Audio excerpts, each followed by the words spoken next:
ushobora gukora ubukorikori ugakoramo agakoryo, ariko ntabwo wakora agakoryo ngo ugakoremo ubukorikori. Undi asohokanya envelope, umwe yasohokanaga envelope undi yinjiramo, yanga gukomeza kwinjira, aravuga ati umusaza ufite envelope wagwana. Umusaza ati harya urinde ko ntakuzi, ariko ntago nakwirengagiza amaso saye, ati ndabona uca mu maso kabisa. Ro kumbwira ngo uri kumbaza ngo ncezereza ngahe, ngewe ndayakongorera nkakubwira ati Kigali News Channel. Stay connected, stay entertained, and stay inspired with Kigali News Channel.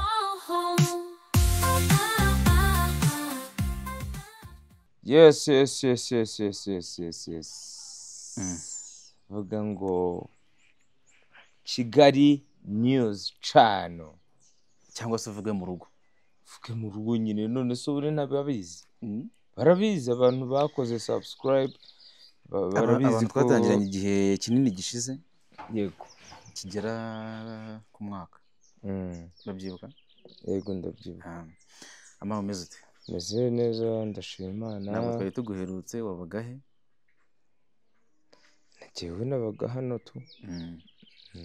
Ubwo nitwe twavuze. Mwe mwabaza, ahubwo mwe mwabaga. Mwabaga aho hose twari tuba duhari. Yes, ngira ngo nari maze iminsi mu bintu byanjye bigendanye n'ibindi bintu by'ubukorikori, ubuhinzi, ubworozi. So rero urumva ko kubonana byo muri showbiz byari gake cyane. Harya buriya ubukorikori n'ubukoryo buriya oya agakoryo ko kaza mu bindi bintu, urumva. Ubukoryo buza, ushobora gukora ubukorikori ugakoramo agakoryo, ariko ntabwo wakora agakoryo ngo ugakoremo ubukorikori. Wose wari urihe mari? Ariko umeze neza ushingiye ku byo mbona. Uri kumbaza se? Oya, ndi gushyiraho comment. Urakoze. Ama nabyutse ngo wahamagara. Yego. Impamvu nabyutse ngo wahamagara, yego, hari umushuti wanjye ejo ngo yahuye n'umuntu, ni story yabayeho. Yego. Bahura n'umuntu, bahurira muri bank. Ahura n'inshuti ye nawe. Uratuma mvuga ibintu bikomeye. Ngakomeza. Uri kumva? Shanga ahuye n'inshuti ye muri bank. Shanga aramureba, aramuyoberwa n'impamvu y'Imana. Ngaraza amaze ngo harya ko mbona uca mu maso. Afite envelope, ako kantu gashyire. Afite envelope akubitana n'inshuti ye, aramushaka muri memoire ye mu mutwe, aramubura. Ati harya urinde? Ati harya urinde? Ariko ngo amaso saya, ndabona amaso ndabona uca mu maso kabisa.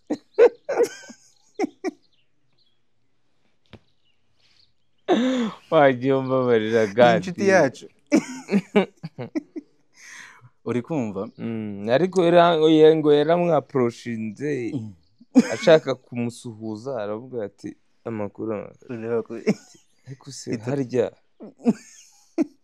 ko mbona atari ubwa mbere nkubonye mu maso. Amaso asaye. Aramushaka, aramuyoberwa. Noneho byaramubabaje. Sibyo?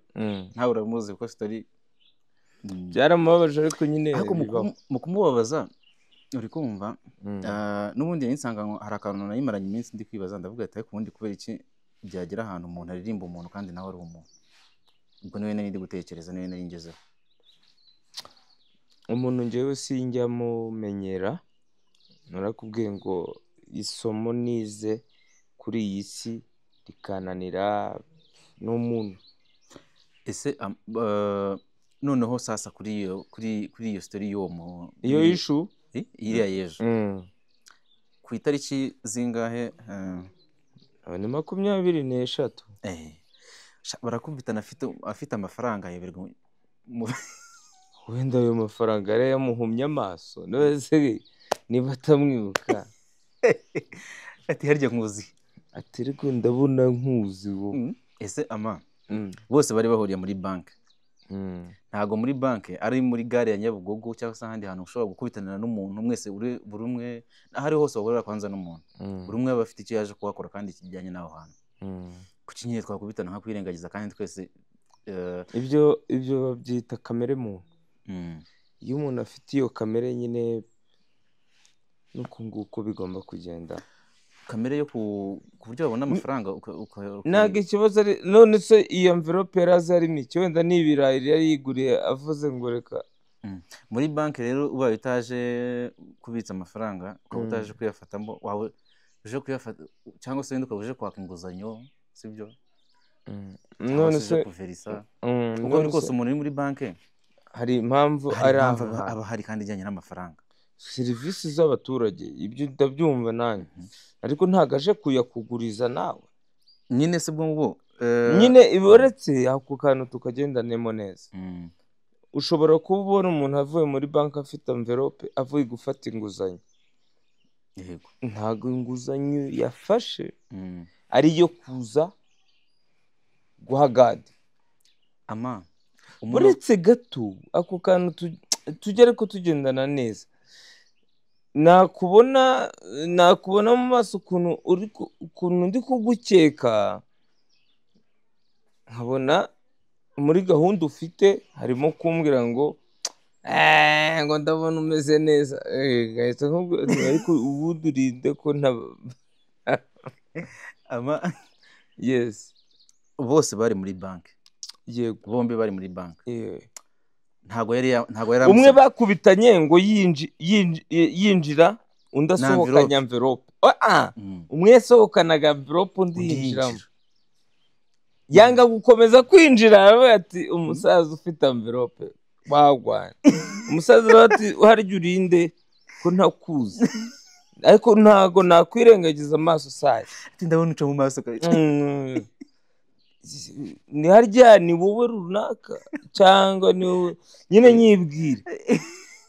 Urumva rero iyo umuntu akubwiye ati ntago nyibuka mani ati papa ntago ibyo bintu bivemo bari hanyuma sibyo ubwo nyine nabimpurize nyine nyine kubera iki byagira ahantu nyine umuntu aririmba umuntu kandi nawe ari umuntu nyine ariko icyambere ni uko umuntu avuga ko ari umuntu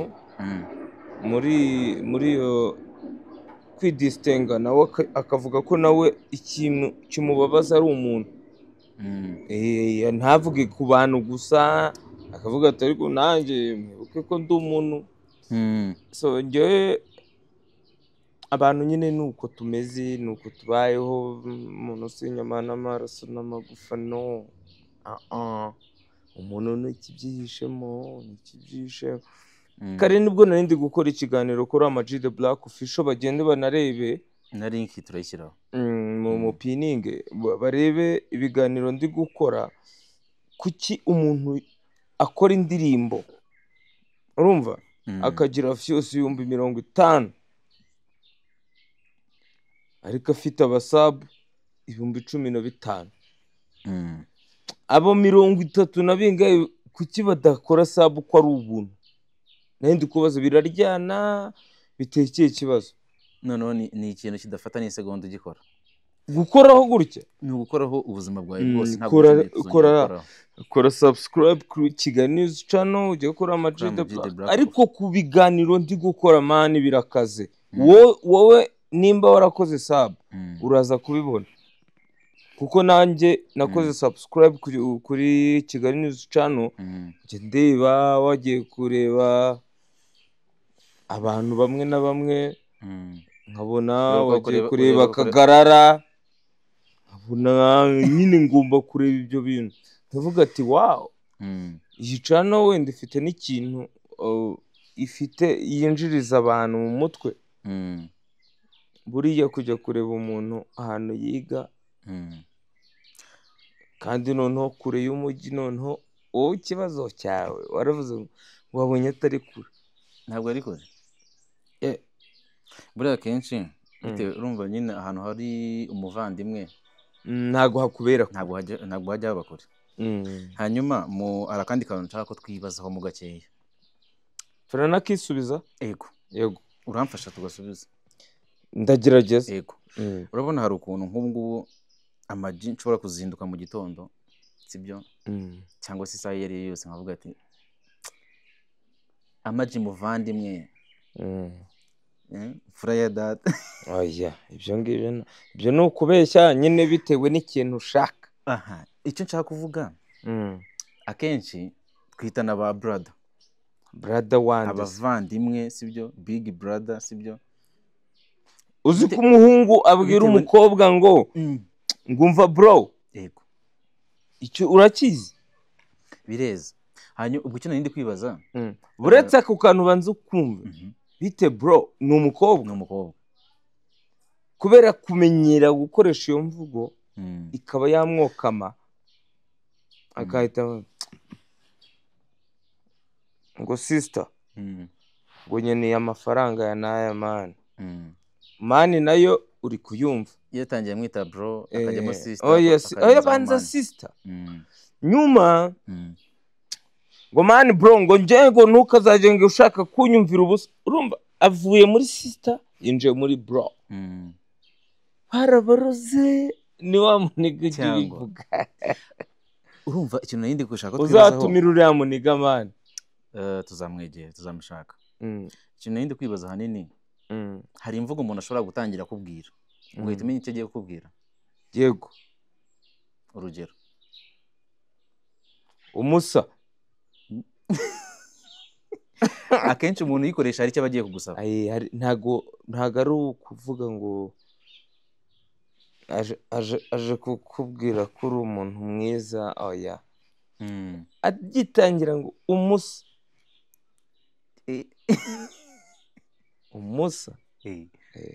iyo ni imvugo imwe ikoreshwa. none se kubera iki niba nshaka gusaba ikintu mbanza kuguyaguya bimwayehe ku buryo mbanza kubisasira nkabanza kukubwira ati brother wande ngiye mvukana nawe. ariko ibyo bintu urabizi ko bihari kandi niko bimeze.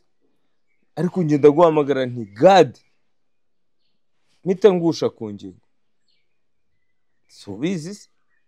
nose ni umuco mwiza kuba nyine umuntu yaguhamagara akabanza kuvuga ngo mane ngo warabuze ngo twaraburanye twaburaniye njye nawe nimwe mutaranashakanye umwe atarashakanye wagiye ureka kumera gutyo umuntu akabanza akabisasira noneho ikibazo ashaka kukubwira ibyo bintu babyita amareshya mugeni. ni ukuri ejo nabonye ikiganiro cyawe ndavuga ati amani we ariko mani uzi ko twiganye uzi ko ngukunda mani byageze narabibonaga ko uzavamo n'umuntu w'umudanje kandi narabibonaga nyuma noneho nyuma ikintu kibabaje ukamubwira uti mani urakoze bro nawe umeze nk'ugize iki uramwishyuye uramushimiye kugira ngo ubone ko uvuye mu maso. nese abakubangamiye ababangamye mani kubera wowe uri bro wanjye hehe yarangiza ati ariko mani ngo wari uzi se ngo impamvu nari nguhamagaye. yabanje kuvuga impamvu aguhamagaye azanye indi cyane ngo mani wari uzi ko bagiye kunsohora mu nzu umva aho yohereye nk'umujama wanjye abanje kuvuga seve yawe abanje kugutaka no kukuryoshya kugira ngo ikintu agiye kukubwira ucyumve. ngewe rero akantu nababwira nti none se wayisohotsemo ikibazo ni iki barindira gusohora kubera icyo utabafasha wagiye mu yawe. ama hari abantu bacuruza noneho njye nabyumvisha ahantu umuntu twari kumwe ahita avuga ati ariko nka buriya urumva yaraje ajya ku modoka abwira umuntu uri mu modoka ati dadi wanguri dadi waheze wowe ubonye umuntu bwa mbere umwise dadi bivuze papa w'umuntu. arangije uwo mutipe ahita avuga ati ariko nka buriya mubwiye ngo ni dadi kandi ushobora gusanga ari n'umuntu w'umusore cyangwa utarashaka cyangwa yashatse ariko kubyara bikaba ikibazo. uzi kubwira umuntu ngo wa mubyeyi we mwokabyaramwe. urumva iyo umubwiye ngo mwokabyaramwe uba ukoze mu gisebe cye nimba atarabyaye uri kumwifuriza kubyara ngo icyo kintu ari Kandi abizi bugufashe kubyara. buretse icyo kintu ari bugufashe wenda cyatuma abyara ni nko kumubwira ati ungiriye ati gutya ushobora kubyara nyamara aha kubera iki rero umuntu nyine yarinda ajya aho hose kuki nyine abantu bazi guca inzira ntago bazi guca inzira y'ibusamo umuntu anyura icyangugu akanyura ikibungo akaza paka ageze kuri point avuye i Remera ashaka kujya Kabeza agace icyangugu yego kandi muri Kabeza akavuga ati rero kugira ngo iyo rero niyo bita scam n'ubufezi nyine gusa njyewe narabimenyereye umuntu arakubwira ngo ndabizi ko ngufasha ninde nigeze mfasha uzi ati n'ubundi usanzwe ufasha ubwo nanjye nshyira mu bantu mfasha ese buriya aramutse akubwira ngo wanzamura mu muziki mfite impano nanjye ntabwo adaheru ngo ndi umufana wawe nta ndirimbo yaheruka gukurikirana ku mutima iyo bimubajije ahita gukupa ariko nta n'impamvu yo kumubaza ese buriya aramutse akubwira ngo n'ubundi usanzwe ufasha kandi wenda uwo uheruka gufasha ari wo ubufasha bwarangiriyeho zaba zamwumiyeho none se gade nta muntu wanze gufasha ariko umuntu afasha uwifashije icya kabiri barakubwira ngo amatama masa agasabira inka igisigati ushobora kumbwira ngo wenda mfite inkoko enye urugero ni urugero nguhaye ko nifuza kugira wenda inkoko 15 kurumva ko wabura 11 akubwira ati ngwino ngo ufate nawe 7 bigende gutya na gutya ariko kuvuga ngo yateye intambwe ya mbere ngo yo gutekereza yatekereje ko nawe yatunga inkoko nose ufite ikiraro ngo wapi nacyo urakima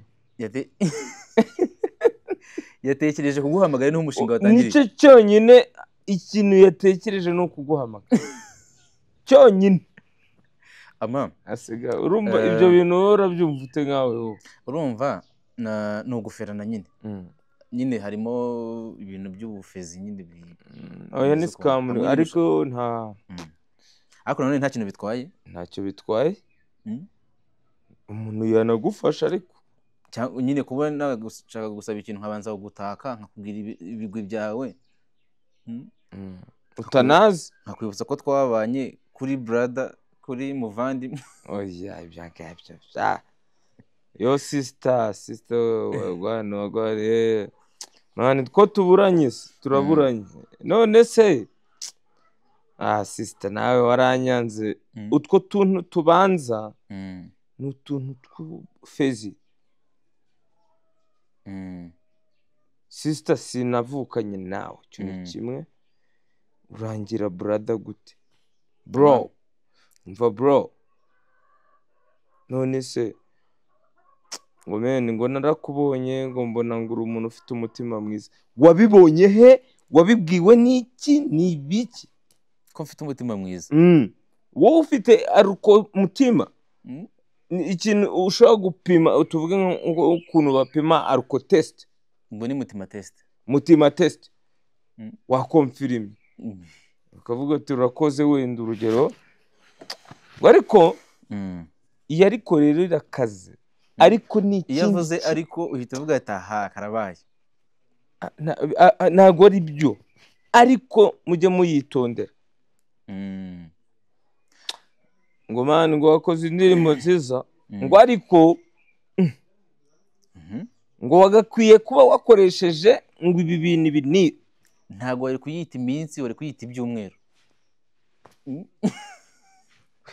umuntu atangiye avuga ngo wakoze indirimbo nziza ariko aho ngaho natamo ubu bizi neza ko agiye gushwenyura bya bindi byose yaravuze bivuze ngo iki rero no mu makipe mujye mubireba abantu bakunda mu bintu byo kureba imipira avuga ati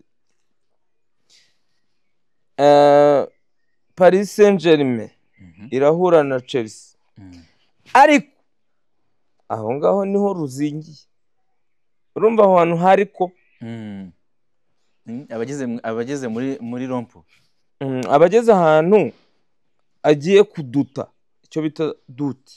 yego kandi iyo ufana ikipe urayifana ukiva inyuma pe.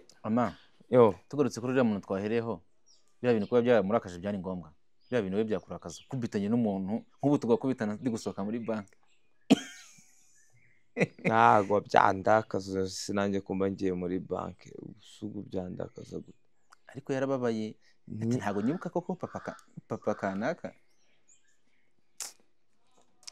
ndagushuhuje mwana bibaho ko kwirengagizwa bibaho ariko day by day ibintu byose nibyo narindi kuvuga kare mu kiganiro. Abantu bajye kuri Ama G The Black Official baramenya byinshi byinshi. Umuntu arakubwira ngo n'abahanzi turahura, umuntu akakubwira ngo harya waririmbye iyi wajya mu bakire ngo ariko ngucezereza ngahe uzaza ucezereza abana ufite akandi akakubwira cyane ngo gafite anniversaire uzaza ugacezereza ngahe ugacezereza rwose akakobwa kanjye ibyo rero byose bigomba kubaho mu buzima bwo muri iyi showbiz. no kuvuga ngo wowe ntabwo byakurakaza. Twizanye hano kuri iyi mihanda nitwe twizanye narabivuze. So rero kumbwira ngo uri kumbaza ngo ncezereza ngahe njyewe ndayakongorera nkakubwira ati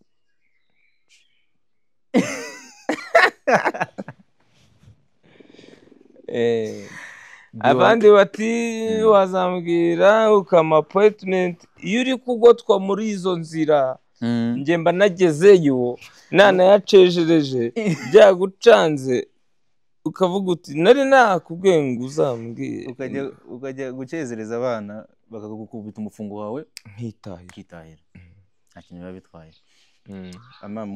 Umeze neza mu buzima busanzwe B1 Gin hejuru yego Mango 4G hako umugani ariko mugani wiki kuki muvugira mu mizeho ariko nanjye point d'interrogation ariko ngiye kuvuga ati ariko nta password wampaye Oya nushaka hano barayiguha rwose.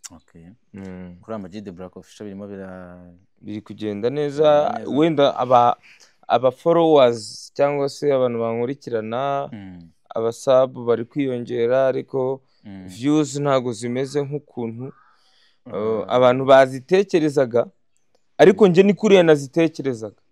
Ariko abantu bankurikirana nzi ko ari abantu banjye, babe 5 babe 10 babe 20 abo nibo banjye. Ariko kugura abandi ntago byananira njyewe. Ariko naba ndi kwibeshya uwo si wenjye. Ni nko gufata ibivuta bitemewe ukabyisiga ukagaragaza uruhu rutaro, ariko tuba tubibona kandi tukaceceka ntitubikubwire. Ese ama hari umuntu yaramfitiye amafaranga, naramuhamagaye rimwe ntiyanyitaba, ndamwihorera. Noneho mpitamo kujya nirebera stati ziwe nkazireba mu ba mbere, nkayirayikinga nkaceceka. Agera aho imwanga mu ndarahamagara ngo ariko mwana ngo wagiye uvuga ngo none se uvuga iki? Abashaka none se ngo kuba ureba stati zanjye bwa mbere n'ibiki, numva navuga ati wazampayidinze basi. Ntanakoresha guceceka ntago ari ugupanshika. Ibyo ngibyo urabivuze, nanjye hari abandi bimeze gutyo kuri njye. Ubyitwara mutese nawe ni gutyo? Oya njyewe ndandika, uramubwira nti rwose ndabona watwitse. Ndabona bimeze neza amakuru. Ikibazo ntagasubiza njye. Koko se biba bimeze neza nyine uko bireba kuri we? Oya ntago bimeze neza. N'ubufezi siraje mwana we. ama wakoze cyane Gadi. Mukore subscribe, mutange comment kuri Kigali News Channel, dutezanye imbere dushyigikirane. Niko biba bimeze. Ako nanjye uzantumiye mu kiganiro wana ugaragare se yego wowe ikibazo ugira amasoni ese utari inkumi ngo ndagira amasoni urashaka ko ngutumira nzaze rwose twicarane ariko nzavuga iki ko ibintu uri nzakubaza uzambaza nta kibazo si ubu nkubajije ngo ugira umukunzi urugero ansubiza ngo ni urugero utanze yego uzakimbaza nta kibazo oya ndakubaza reka nkubarize hano wikupa ntago ndakupa ugira umukunzi yego wamukundiye iki nuko yambyaye ndamukunda cyane nyine kandi nawe arankunda gira umukunzi mwabana twabana nyine mukabana nk'umugabo n'umugore yego cyane arahari cyane aba nk'ahagana hese shahu wa mugabo nuko we editinga nicyo kibazo mfite ntabwo nta kintu ndi bukuremo yego aba hagana tekereza urekeye byihurire ahora yimuka datuye